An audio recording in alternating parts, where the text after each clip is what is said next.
Hey, what's up everyone? So it looks like Hasbro is not going to make a sequel to the 2017 Power Rangers movie from Lionsgate.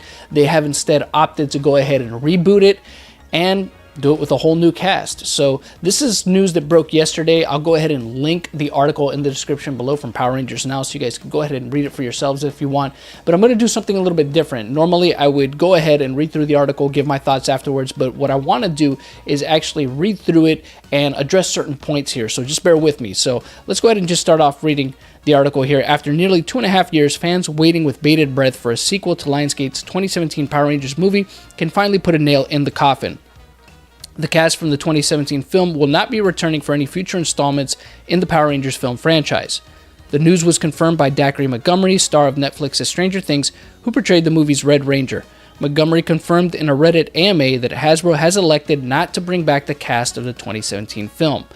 I think there is a Power Rangers movie in the works, but it's not with me and the cast. So yes, another Power Rangers movie will take place, but not with us. Hasbro, the toy company who now owns the Power Rangers brand, is planning to reboot the film franchise with Paramount at a date yet to be determined. When they do so, it will be with a new cast, a new story, and a new premise. Despite Lionsgate's Power Rangers movie pulling in a positive word of mouth, as indicated by the film's A score on CinemaScore, the film ultimately failed to impress the critics or produce significant box office earnings, pulling in a measly $140 million at the global box office. Okay, so this is the first thing I kind of want to address in this article here. I'm not sure about the validity of that right there. I mean, I'm sure that this website that they're referencing has that score or whatever, but it seems a little disingenuous to say that it got a positive word of mouth for the most part, because that's not the way I remember it. When the movie came out, I thought it was pretty 50-50. I thought there was just as many people that disliked it that also loved it on the other side. I thought it was really a 50-50 split down the middle. Some people liked it, some people hated it. It wasn't a thing of, there was just this positive word of mouth going on about the movie and that the critics just hated it. No, there was plenty of casual and just more diehard fans that had kind of a 50-50 split on it. There was some that were like, I didn't care for it, watched it, didn't care for it, and some that really liked it. So it just depends on who you talk about, but I didn't get the sense that it was really this whole the critics just hated it, but it was positive. You know, most fans actually liked it, but the critics hated it, which seems like what they're trying to kind of say in this article. But maybe that's just me. Maybe I'm misinterpreting that, but I don't remember it going down that way. Let's go ahead and read on here, though. The movie's failure would eventually lead Haim Saban, founder of the Power Rangers brand, to sell the franchise to Hasbro, a toy company who also owns properties including Transformers, G.I. Joe, and My Little Pony. Okay, so this is something else I want to address here real quick. I'm sure that the Power Rangers movie failing was definitely a big factor in Saban's decision to go ahead and sell the franchise, but I'm not sure that it was the sole factor. Like they're kind of making it seem here in this article that this was this was the last straw. I think it was a combination of a couple things, right? Probably the movie failure is one of those, but we also have to look at the TV ratings that have been steadily declining since the show debuted on Nickelodeon, since Saban got a hold of the franchise. Again, there's been a steady decline in the TV ratings as well as the toy sales, with Ninja Steel kind of being really the lowest point of TV ratings for the show, as well as, you know, the toys not doing well, the movie toys didn't do well. So I think that it was a combination of a couple things here. The loss of interest within the series would also have to be one of the factors that would be considered in Haim Saban deciding to go ahead and sell this franchise off, because it looks like since Haim Saban had gotten it back, it's really kind of depreciated in value. Now, the best thing for him to do, of course, would have been to just go ahead and sell it and put it in somebody else's hands before you got something on your hands that is not worth too much more. And with what he sold it for, I think he got a pretty good deal, all things considered. When you look at how much he bought it back from Disney for, which was, I think he had mentioned, it was a fraction of the cost of what he had originally gotten it for. Yeah, I think he did the smart thing with the amount of money he got for it, for selling off the franchise to Hasbro before it depreciated in any more value. So, but I think, like I said, there was more factors involved than just the movie itself not going anywhere. Okay, so let's go ahead and read on. Hasbro will now work with Paramount to create a brand new Power Rangers film, the same company duo who created recent Transformers and G.I. Joe feature films. Okay, I hate to stop again so soon after and kind of address this one real here. This point here, I should say. I guess when you hear something like that, that would be a little bit concerning, right? Considering that the Transformers movies and the G.I. Joe movies haven't been all that great. So it makes you wonder, I hope you're not bringing in some of the same teams that worked on those movies, because then you're not really giving me a lot of confidence in what you're going to accomplish in terms of a new film for Power Rangers by saying that. But I guess we'll just have to wait and see. It really depends on who they get on board for a new Power Rangers movie. Let's go ahead and read on here, though. Despite not returning for any sequels, the cast of Lionsgate's movie has gone on to renowned success with other brands since moving on from the Power Rangers franchise. Naomi Scott, who portrayed Kimberly the Pink Ranger, is a rising star after her recent role as Princess Jasmine in Disney's Aladdin and upcoming role as one of the titular Charlie's Angels in Sony's upcoming Reboot. Okay, I'm not sure that, I think it's great that she got that role. Of course, Disney's Aladdin is a movie that seems to be getting kind of a 50-50 split itself of people who like it and dislike it. And as far as a reboot movie, a reboot of a reboot, we'll see how that goes. But I wish her all the best. Hopefully she gets a good role there. Zachary Montgomery, who portrayed Jason the Red Ranger, has found success in a starring role in Netflix's incredibly popular Stranger Things. Yeah, I think he's doing great.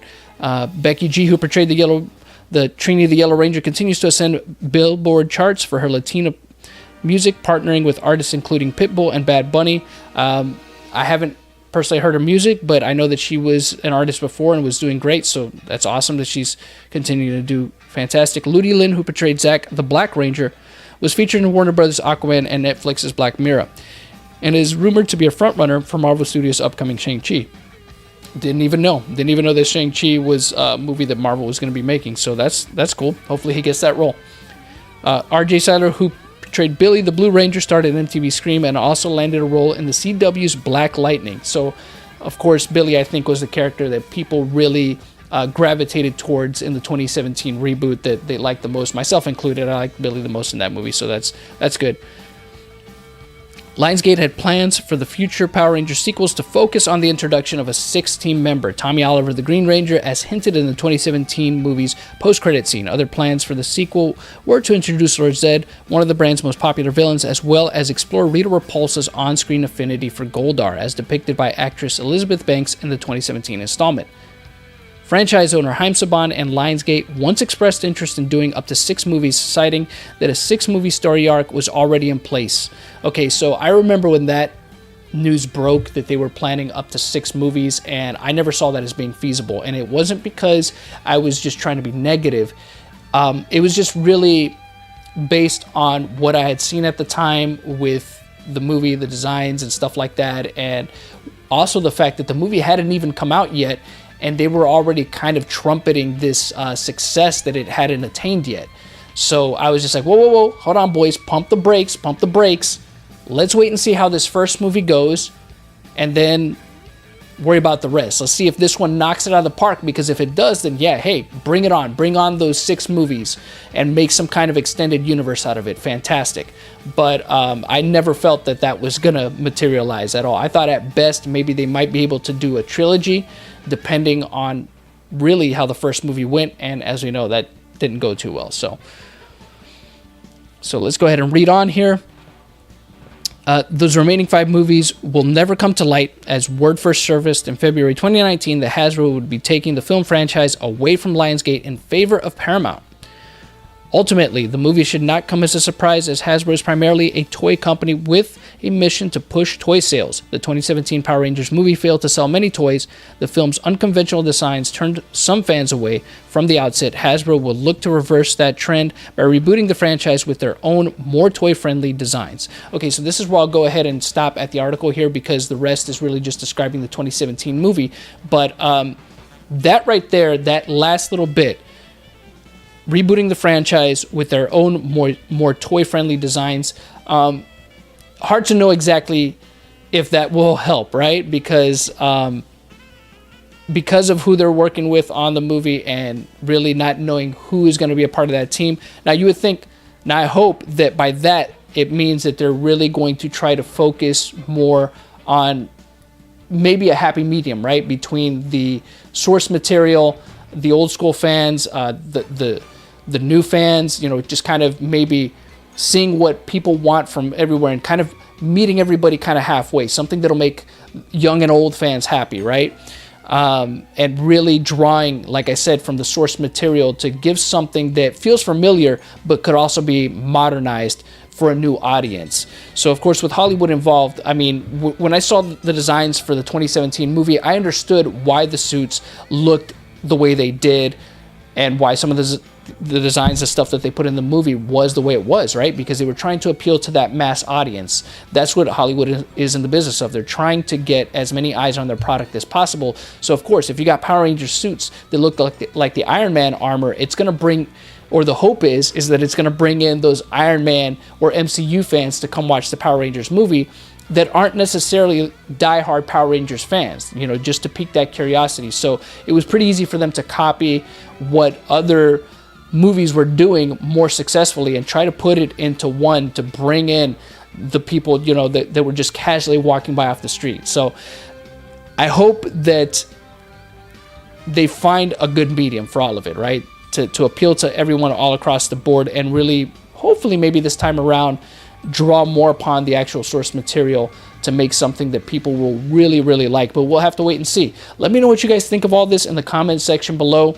That's pretty much all I have to say. It's interesting news. Are you happy about this? Because I've seen some people that are upset by the fact that this cast is getting the boot and there's going to be a whole new cast and a whole new story and all that stuff. But what do you guys think? Let me know in the comment section below. And until next time, you know how it goes. The hunt continues.